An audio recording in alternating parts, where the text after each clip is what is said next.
na capital de São Veríssimo, onde aparências valem tanto quanto contratos. O palacete da família Vasconcelos cintilava sob lustres que pareciam suspensos por fios de ouro. Naquela noite, o salão reunia banqueiros, políticos discretos e herdeiros, com sorrisos treinados. Entre eles, Sara Andrade atravessava o mármore como quem domina o próprio eixo, embora soubesse que, ali, muitos esperavam vê-la tropeçar. No papel era a senhora Loureiro. Na prática, carregava apenas o título que Arthur Loureiro lhe concedera sem a substância do afeto. Cátia Andrade, meia-irmã e presença constante nas colunas sociais, orbitava o evento com a autoconfiança de quem se acredita invencível, alimentada por rumores que a aproximavam perigosamente da casa Loureiro.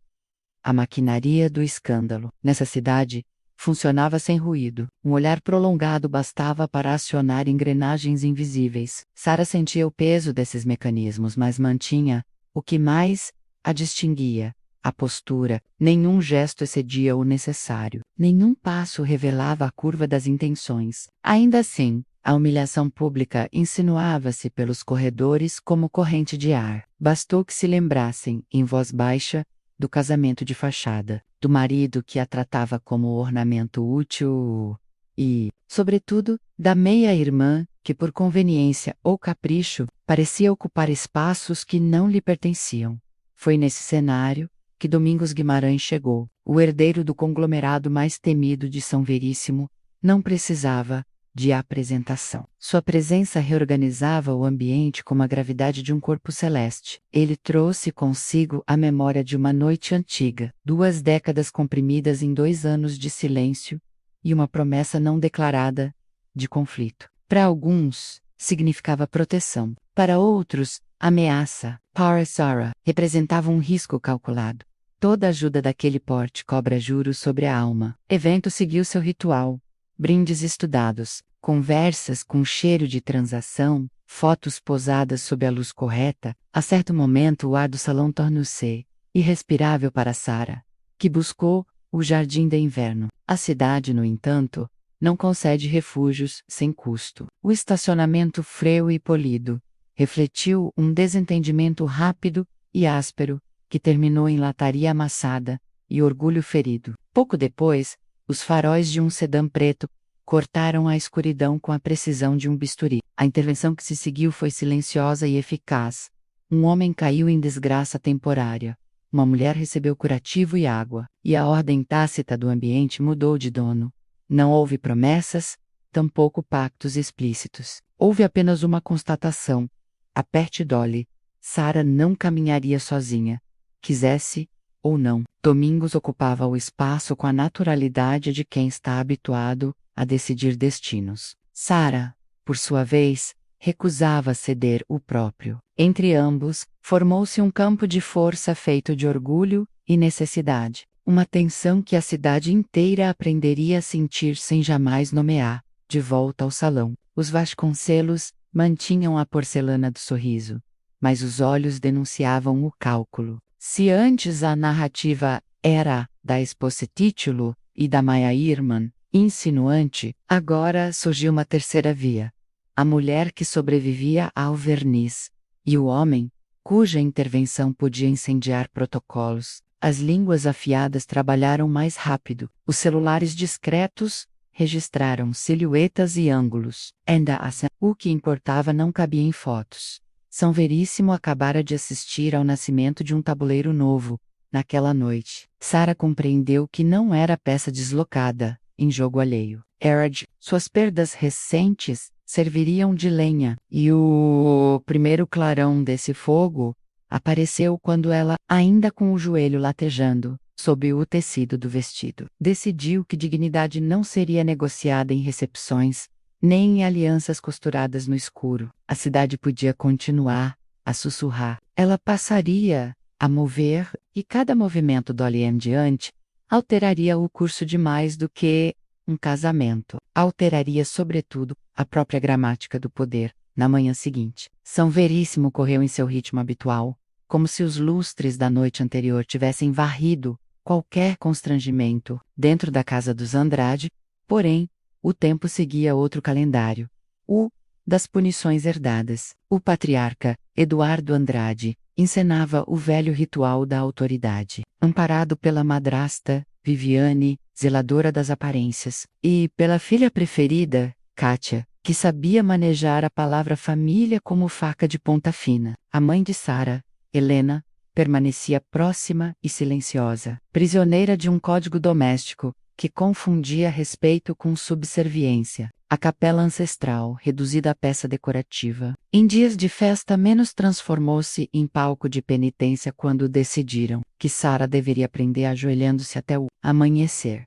A cena compunha-se com crueldade meticulosa, o piso frio, a luz oblíqua, o cheiro de madeira antiga, o peso das paredes que guardavam retratos de homens sisudos. O corpo de Sara protestava, mas o que importava não era a dor física, era a recusa interior em validar o teatro de humilhação. Sua postura, ainda que cansada, rompia a liturgia da culpa. A casa sentiu a fissura antes de percebê-la.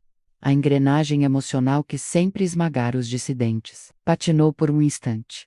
Lado de fora, a cidade pareceu segurar o fôlego, quando uma fileira de carros escuros estacionou diante do portão. Não houve campainha nem anúncio. Domingos Guimarães cruzou o pátio com a calma de quem está habituado a transformar espaços alheios em território próprio. Seus homens, treinados para ocupar sem alarde, dissolveram as resistências antes que tivessem nome. A porta pesada da capela abriu-se num rangido que cortou a encenação, onde antes a tradição ditava joelhos. A presença do visitante impôs silêncio. Não foi necessário erguer a voz.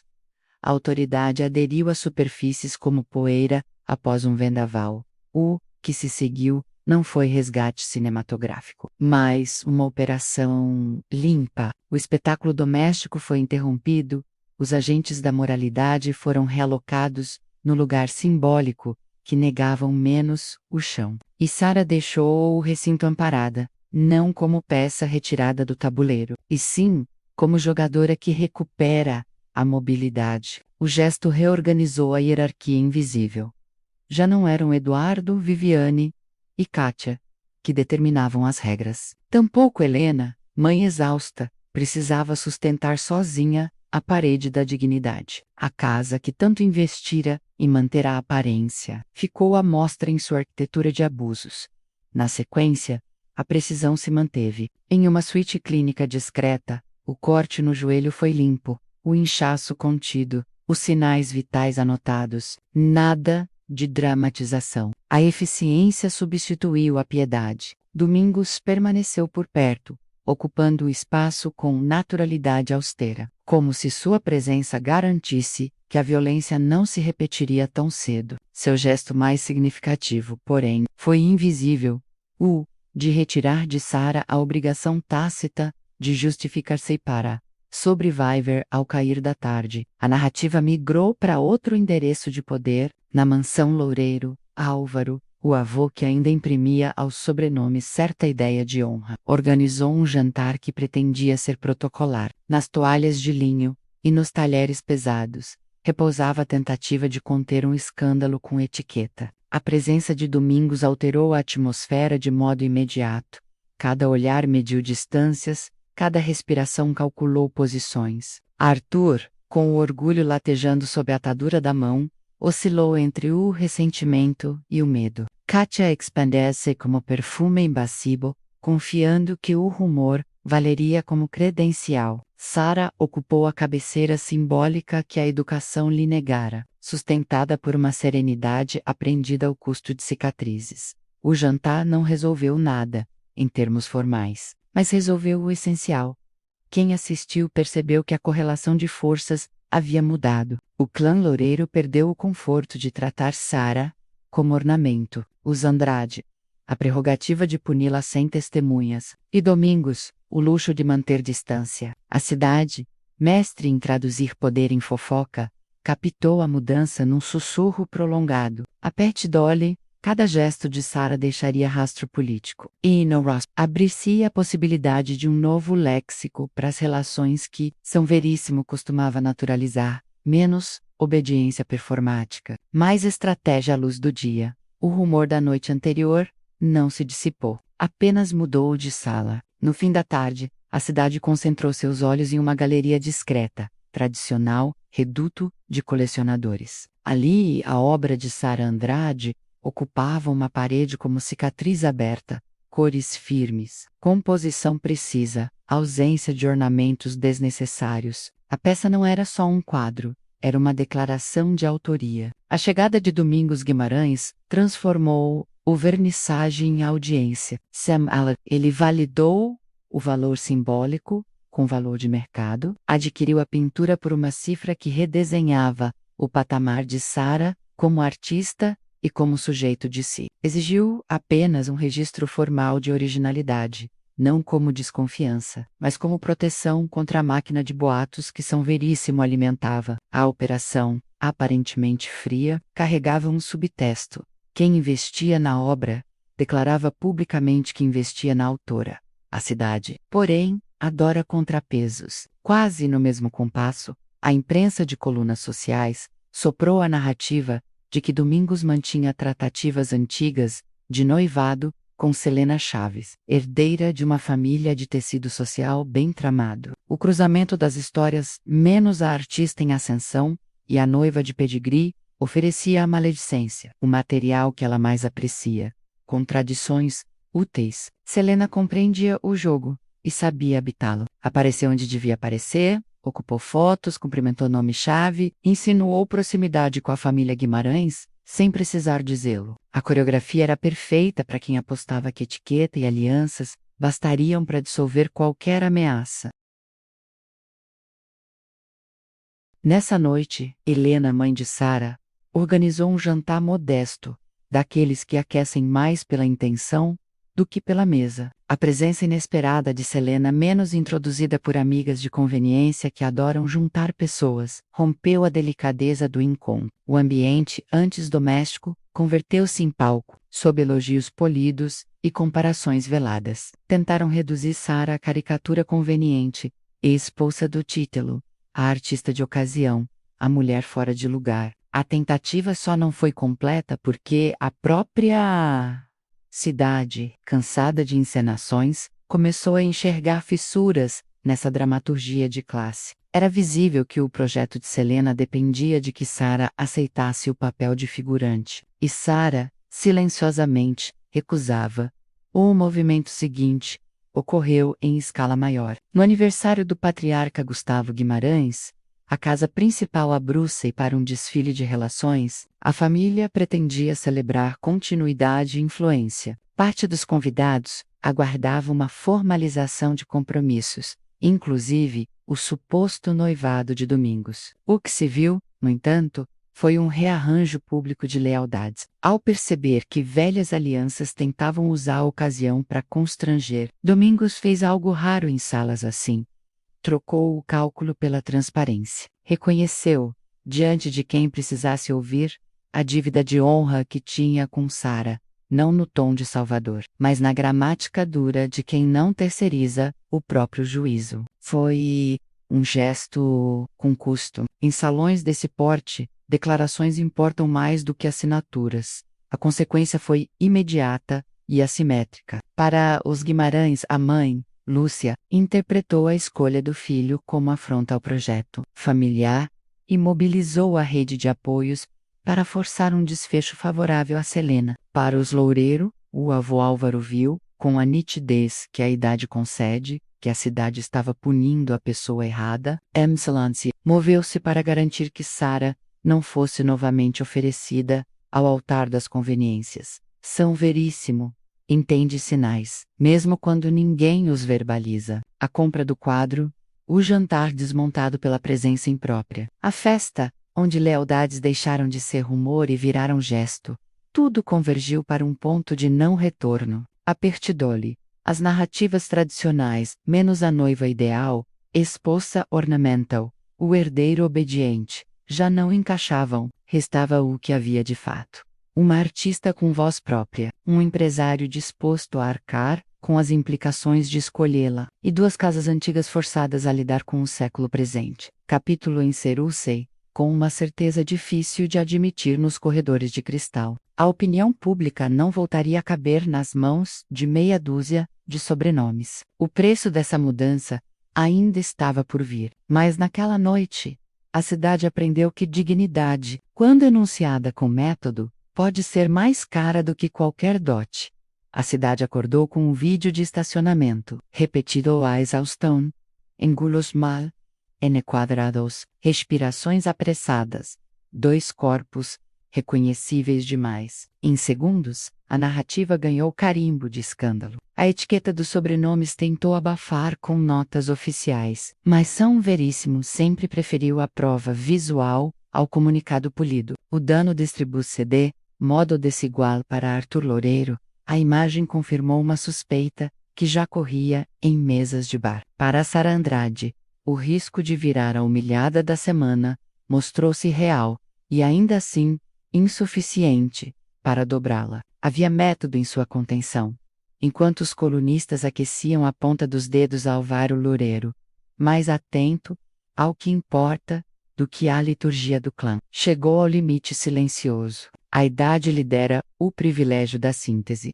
Se havia culpa, não era de quem vinha sendo usada como amarra social. Naquele mesmo dia, chamou Neto e Nora título, e sem espetáculo. Liberou a única saída possível para preservar o mínimo de decência. O divórcio. Não por ressentimento, mas por justiça. O gesto deslocou a pressão. Em vez de empurrar Sara para o pelourinho, empurrou o herdeiro para a responsabilidade.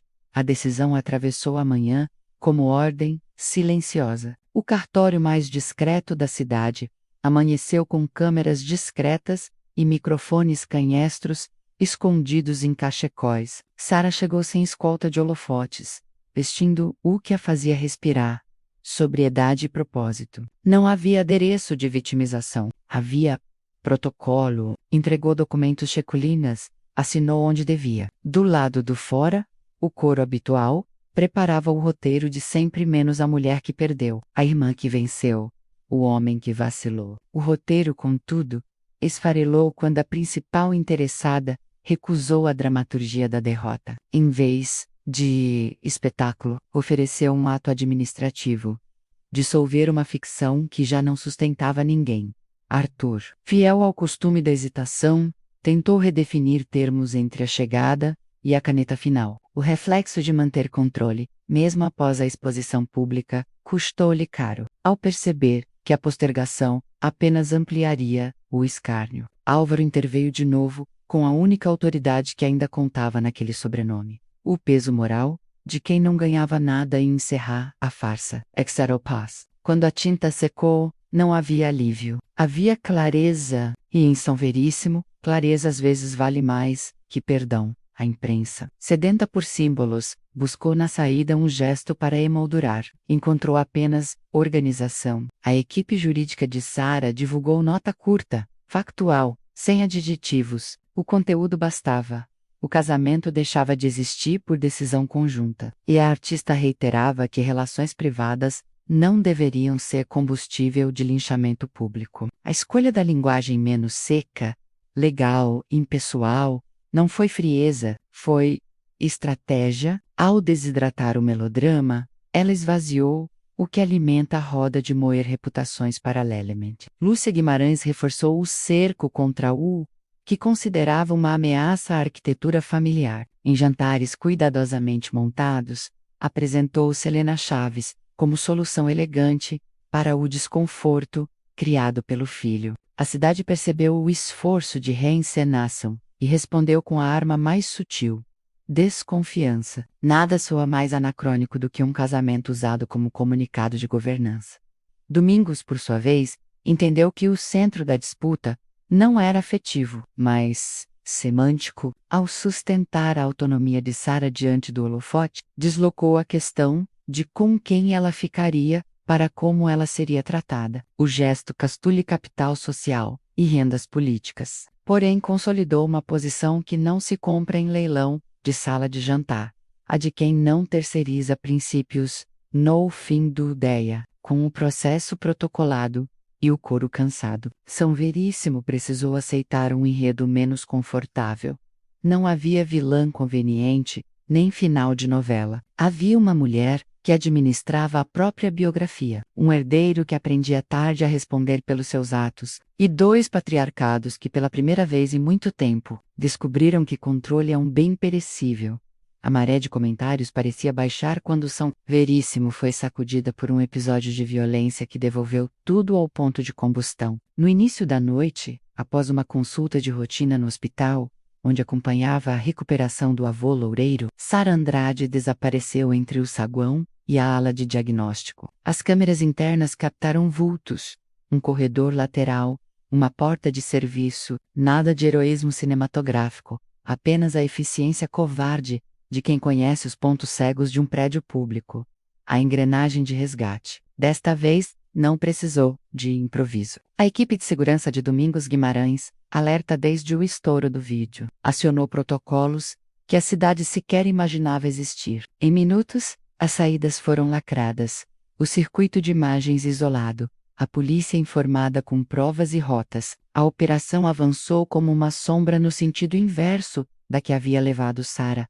Subiu rampas, desceu escadas, abriu portas. Em uma sala abandonada, encontrou-se um cativeiro improvisado, que misturava improviso barato com crueldade premeditada. O objetivo não parecia ser resgate de dinheiro, era algo mais primitivo: reduzir uma mulher a escândalo perpétuo.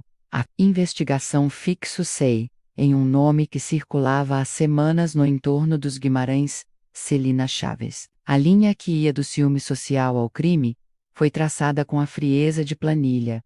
Contratações por terceiros, mensagens cifradas, favores pedidos a seguranças terceirizados, promessas de blindagem que nunca resistem ao atrito da realidade. O Ministério Público avançou com rapidez rara nos casos em que sobrenomes pesam tanto quanto crimes. O banco que sustentava a empresa da família Chaves congelou crédito, parceiros distanciaram-se numa coreografia que São Veríssimo executa com perfeição sempre que a maré muda. A queda foi acelerada como a ascensão havia sido. Sara saiu do hospital com um corpo inteiro, mas com feridas que não apareciam no relatório médico. Ainda assim, a agenda da vida retomou seu curso. Na manhã seguinte, em uma rua de tráfego lento, uma tentativa de furto contra Lúcia Guimarães terminou de maneira inesperada. A vítima, acostumada a mandar, surpreendeu-se com o gesto instintivo de quem corre para defender. O incidente, pequeno em escala e enorme em símbolo, deslocou placas tectônicas familiares. A cidade, sempre de ouvido no chão, percebeu. O tom de Lúcia nos bastidores mudou do aço para um bronze menos rígido. O antagonismo direto perdeu utilidade. Prevaleceu a percepção pragmática de que a integridade de Sara preservava, por extensão, a integridade do próprio nome Guimarães. Enquanto isso, Domingos reorganizou o entorno para que não houvesse repetição. A segurança trocou de empresa. O perímetro pessoal de Sara ganhou camadas discretas. As mudanças de rotina foram pensadas para não transformá-la em prisioneira do próprio medo. Havia cuidador, mas não tutela. Havia proximidade, mas não confisco da autonomia. São Veríssimo entendeu o recado. A narrativa não seria sequestrada junto com o corpo.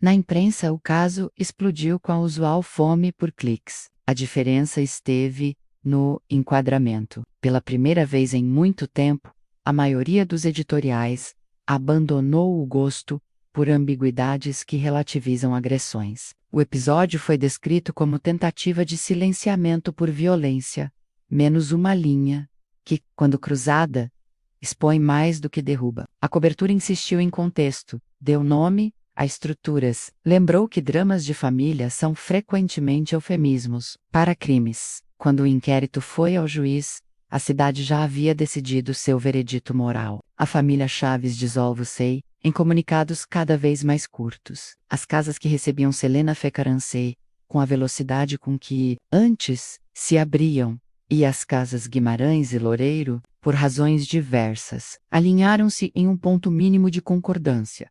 A preservação de Sara deixara de ser favor e passara a ser princípio. Não havia reconciliação melodramática, nem festa de trégua em salão amplo. Havia sim um pacto tácito diante do óbvio. Ninguém sairia ileso de um segundo atentado, menos nem a vítima, nem a cidade, nem o sistema que normaliza certas correções sociais. Ao final daquela semana, o mapa de alianças de São Veríssimo exibia novas fronteiras. O sobrenome Chaves foi empurrado para fora do círculo de influência. O de Sara, antes tratado como apêndice de escândalo, passou a significar trabalho, sobrevivência e um incômodo útil. Domingos perdeu convites que não lhe fariam falta e ganhou a solidez de uma escolha custosa. E a cidade, essa entidade que mede valor em jantares, foi obrigada a admitir que, entre etiqueta e justiça, às vezes é a justiça que sustenta o cristal. As semanas seguintes não trouxeram fogos, mas deslocamentos lentos. E por isso mesmo, definitivos. São Veríssimo, cidade que costuma traduzir poder em convites, passou a medir algo menos fotografável: consistência. Em silêncio, os clubes mais antigos ajustaram suas listas. Os jornais, antes ávidos por melodrama, descobririam que ciclos de abuso rendem menos cliques quando enfrentados por estratégia. Na superfície, no subsolo, tudo mudava de lugar.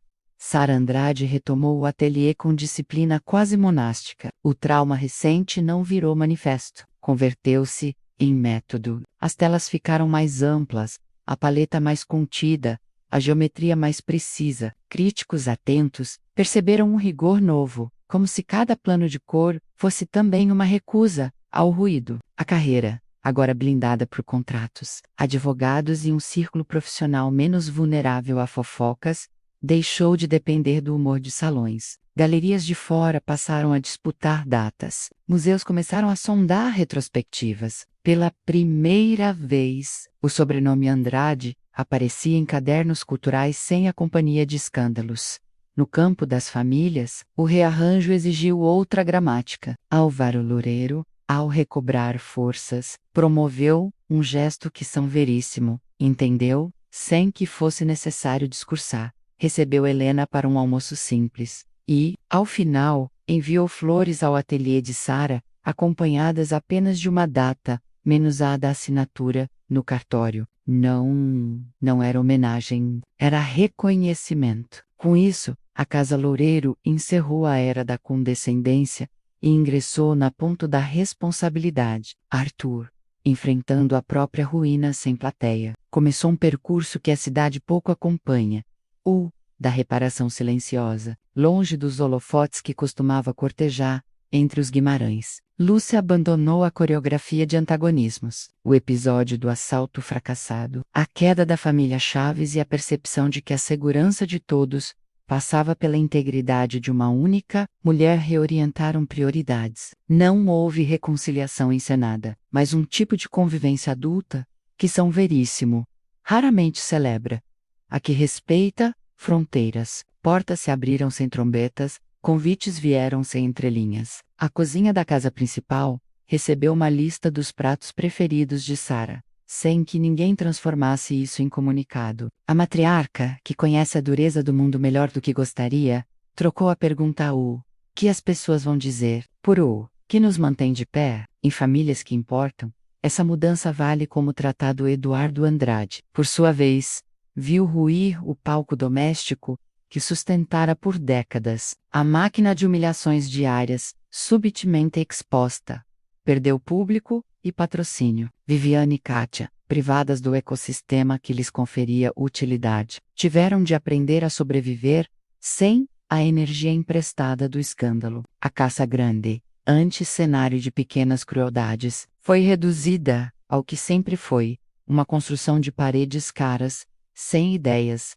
dentro. Ao contrário do que torciam certos observadores, Sara não celebrou a queda alheia. Continuou a fazer o que prometera a si mesma no primeiro clarão: mover Domingos Guimarães. Passado o tumulto, ajustou o próprio contorno, reduziu aparições, intensificou o trabalho e substituiu demonstrações de força por infraestrutura, escoltas discretas quando necessário, contratos bem redigidos, silêncio onde a vaidade pedia falar alto. A relação entre os dois deixou de ser um tema para terceiros porque afinal, não havia mais terceiros que interessassem. Não houve anúncio, aliança exibida ou foto calculada. Houve presença. Em manhãs de luz oblíqua, o carro dele surgia e partia sem assinar ponto. Em noites de chuva, o som da chave na porta funcionava como garantia de que o mundo lá fora podia esperar até o dia seguinte.